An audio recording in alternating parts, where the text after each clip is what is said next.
Với cái là tụi nó còn đen cũng nhiều phong đen nhỏ rồi quá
làm dấu là thôi, cứ đón đi ạ.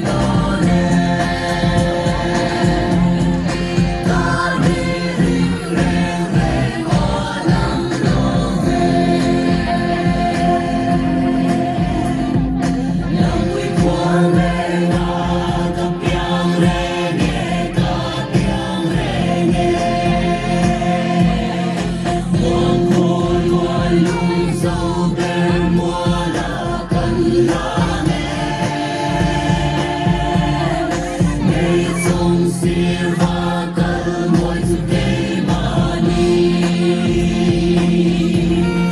Ghiền Mì Gõ để không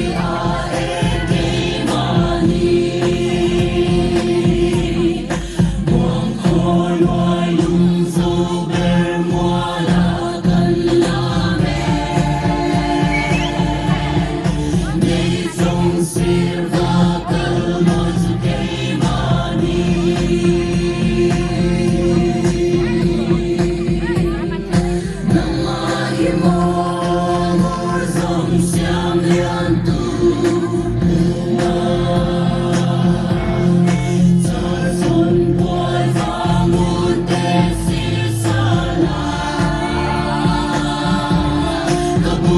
hấp dẫn.